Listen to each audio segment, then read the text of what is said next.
Oh, hi there folks, Simon here, Ario's pipe smoker. Well, I'm trying to find somewhere in the shade to have a pipe. I had to abandon the house and the terrace because it's blimmin' 30 something degrees.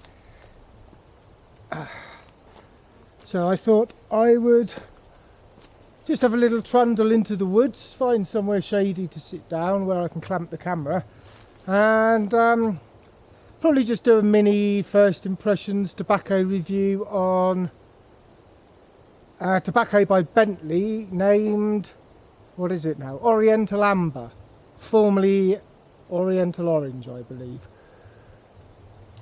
So, I don't really want to go scrabbling up there. I kind of had my doctor's results, as it were. You might have noticed I am walking a bit, but I'm really only about 10 minutes away from my house. Basically, it's a kind of bone spur caused by a form of rheumatoid arthritis. And as painful as it is, it's not really damaging anything by walking on it. It's not like a ruptured Achilles tendon or anything that bad, even though the Achilles tendon is being kind of slightly, what's the word? Oh, bloody horseflies. It's horsefly season. They attack you. This isn't a good spot if there's horseflies. But yeah, this bone spur is kind of obviously pushing against the Achilles tendon, and it's still quite swollen. Yeah, some stronger medication. It probably will need an operation at some point, but it's probably quite non-urgent given the probably a big backlog in other routine operations due to the outbreak of excessive Mexican beer drinking. You know what I mean. Right, well, I'm going to find somewhere to sit down and get on to the subject of pipes and tobacco, which is why you're all here. I often forget.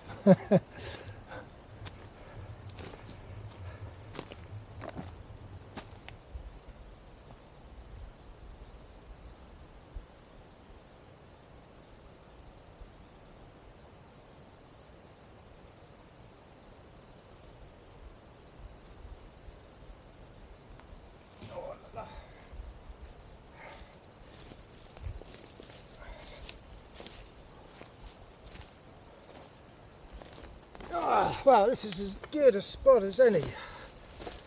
I have to excuse the English white legs, but it's English white leg time of year. Oh man. Yeah, absolute scorcher.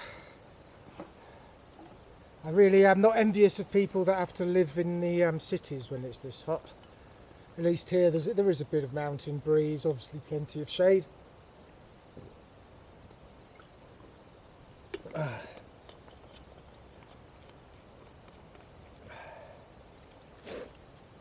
I think it's time for a pipe. Oh no, this is where I realise I haven't brought a pipe out with me. Well,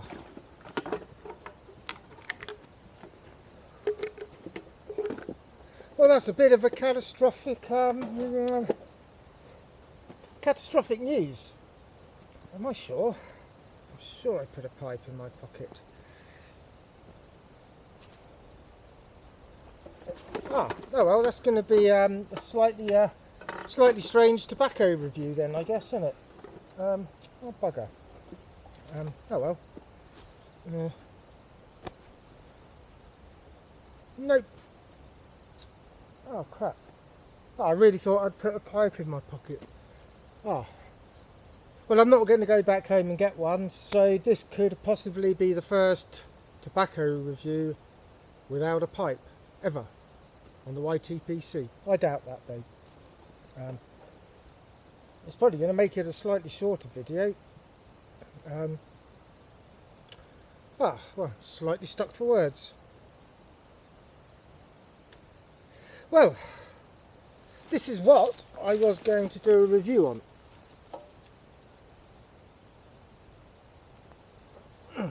can see it's a lovely tin. There's no health warnings on it. It's a hinged tin.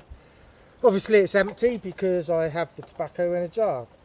It comes in here in like, how do you say, not really vac packed, but a properly airtight plastic thing, sealed thing.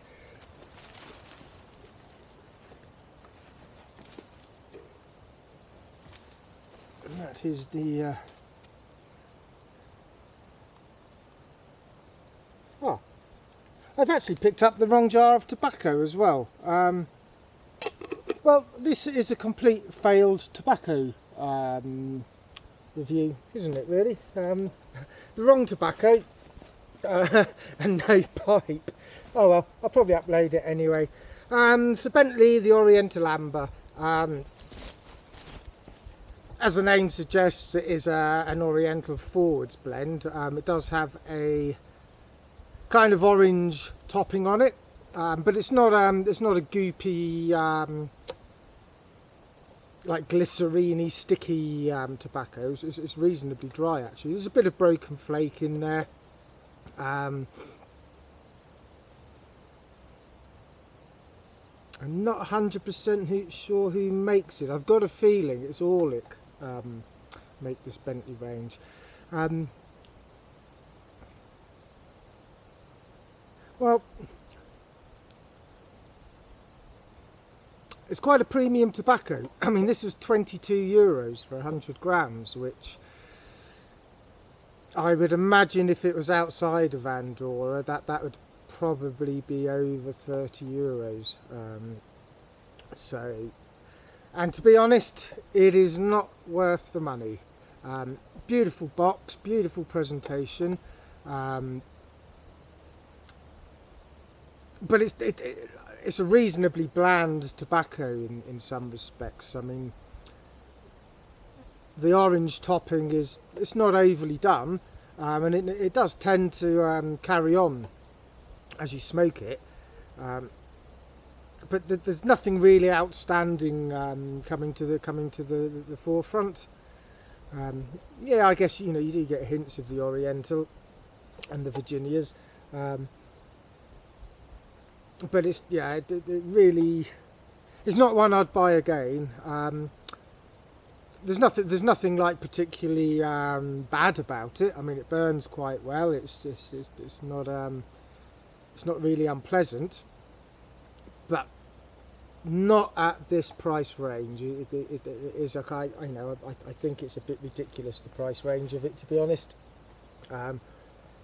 But the tin is exceptionally nice. And I did get another Bentley one. I probably should do a proper review on that, with a pipe and with the right tobacco, which is more of an English mix. I mean, this it might well be one of those tobaccos. I've only had a few bowls. It might be one of those tobaccos that's gone under my radar, and I may well change my opinion of it.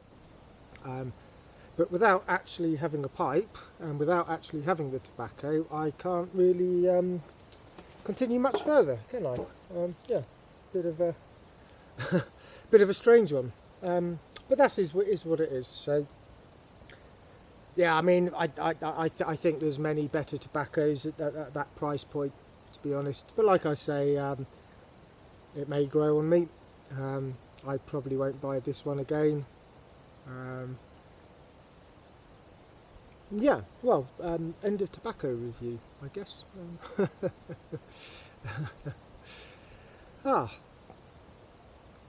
What's new? Yeah, I'm kind of in the, I say I'm in the middle. Obviously this weather is quite hot, but I'm kind of trying to formulate a bit of a Kentucky tobacco blend on the whole leaf collective front. But yeah, it's a bit bloody hot for Kentucky smoking for me personally. I'm very much into the lighter tobaccos at the moment, which, to be fair, this Oriental Amber, it's not a bad tobacco when it's a hot day like this. It's horses for courses, isn't it? Personally, I wouldn't want something that's demanding and heavy, and when it's this hot. But each to their own. I guess everyone has their own preferences. I feel lost about a pipe talking to the camera. But yeah, I'll come back to this. Yeah, I've managed to get most of the Nordings finished. Well, I've got all of the Nordings finished, the pipes. Yeah, they look quite nice actually. The next batch is going to be the Gracos, I think. I've just got the stems soaking at the moment. And I think what I'm probably going to do is, because you probably heard me pointing out the fact that Etsy is becoming... I mean, if I'm only going to make like 20 euros, say, on a pipe, it's a bit steep having to give kind of 8 euros of that to Etsy. And it kind of annoys me, all of this middleman behaviour. You know, like, you know, I have to charge shipping, but then Etsy charges me a transaction fee for the shipping, and then I have to pay VAT, you know, the list goes on. And I mean, I guess I'm a middleman in the sense that anybody could go and buy these pipes and do it themselves, just smoke them as they are or clean them up. But I kind of like to think anyway that I'm adding value to the pipes. You know, and they leave me better than when I get them, which takes time and effort, a little bit of money obviously, so it's not strictly the middleman. But when you have like sales and payment platforms that are just not really adding any value, to be honest. Okay, yeah, I mean it gets the sales, but really, you know, I'm happy to pay a commission to Etsy, that's okay. But when you have payment fees, or payment transaction fees, shipping transaction fees, the commission, you know, there's about, I forget exactly, you know, there's like 4 or 5 additional costs, and okay, it's only like 1.20, you know, €1.20, but then there's VAT on this, and you tot it all up, and it's like, well, none of this is adding any value at all. It is just a middleman creaming off the backs of honest, hard-working folk like myself. However, I have set up my own website a couple of years back, and it takes a huge amount of effort. And then you have the language problem that, you know, I'm obviously constructing the website in English. Well, that's no good if you're German necessarily, or Chinese, or whatever. Which is one advantage of Etsy, is it does have an auto-translate, and it translates my page into whatever language matches the IP address or the potential customer in a different country. So, I mean, it does have its advantages, to be sure. And I do make sales on Etsy, but I think the only way forwards, to be honest, I don't know if I've really got the time to construct and start running a website. I mean, that in itself can become a bit of, well, not a full-time job, but it can take up an awful lot of time and effort. And then, of course, you're not guaranteed to get... I mean, it's all well and good having a really nice looking website, but then you have to have people to go to it. You know, you need to get the traffic, you need to get the footfall, which is where my last website kind of stumbled, because, you know, a lot of commercial websites run Google ad campaigns, which are kind of quite expensive to do, and you cannot run one for tobacco related paraphernalias or tobacco itself, so that's a bit of a non-starter. So, I mean, here's my logic, to be honest, that the only footfall I would probably get through my own website is probably coming from my YouTube channel, because I guess that's my kind of networking in the pipe scene or pipe community. It seems a bit pointless running a website. So I think what I'm going to do is I'm going to carry on with Etsy, but I'm going to have to price accordingly. You know, I'm going to have to think what I want in my pocket rather than what looks good on the page, and see where it goes. But I think what I'm going to do is obviously I don't want to flood people's inboxes or notifications with sales stuff, you know, because it does annoy me slightly. But I think what I'm going to do is, though, nonetheless, is when I have some available pipes, and I want to make them really short videos, they're only going to be a couple of minutes long, and I will make it really clear on the thumbnail and the title it is a sales video, so people can watch it or not watch it. I mean, I think that's kind of fair enough, and I'll keep them short. I think the first one I'll do is there's blooming horseflies attacking me. The first one I'm going to do is probably the Nording. So it's only like 5 pipes, and it'll just be like probably just 5 photographs, or maybe, you know, a couple of different angles, and just put them up as, you know, like a slideshow. And if anyone's interested, they can contact me. And this will probably be true with blooming horseflies. True with Etsy, that, you know, I would prefer to do private sales. So if I do put things up on Etsy, if any of, you know, anybody who watches my videos is interested in any of the pipes, please don't buy it through Etsy. Just send me an email, ariashpipesmoker @gmail.com. It's down below probably, the address, because I can always make it cheaper, because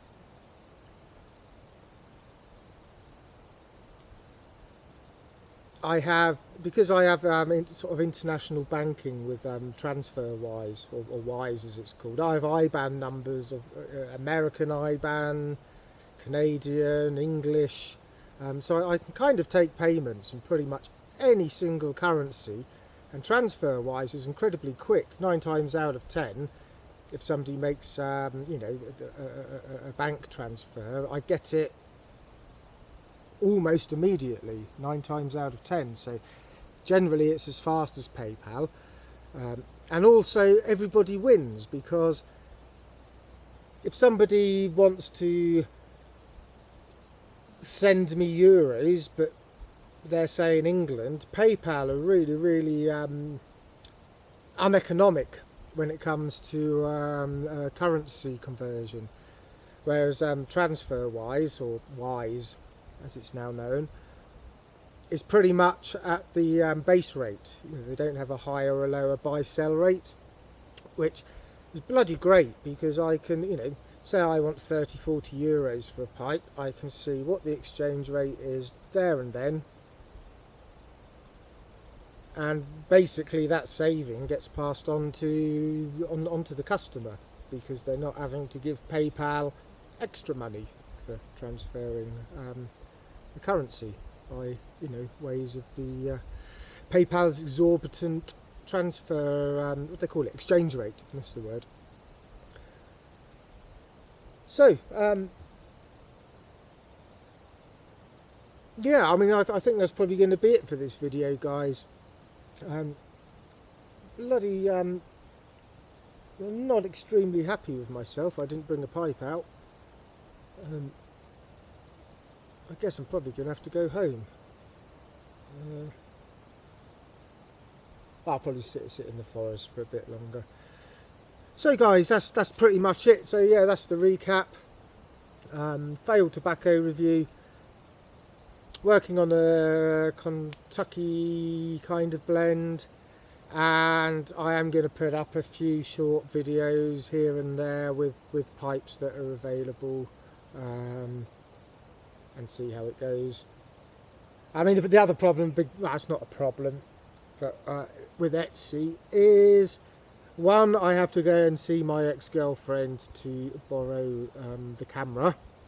I'll borrow her camera, because it does take quite good photos. It's a lot better than I can get with a phone.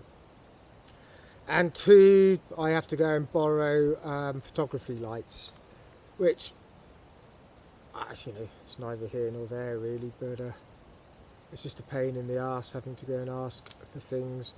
Photography lights is okay. Camera, I would prefer not to have to ask my ex-girlfriend for anything, to be honest.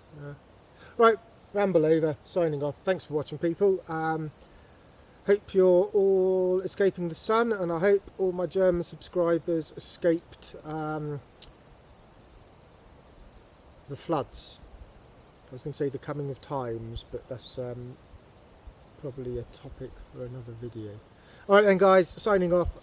Thanks again, and see you very soon. Take care now.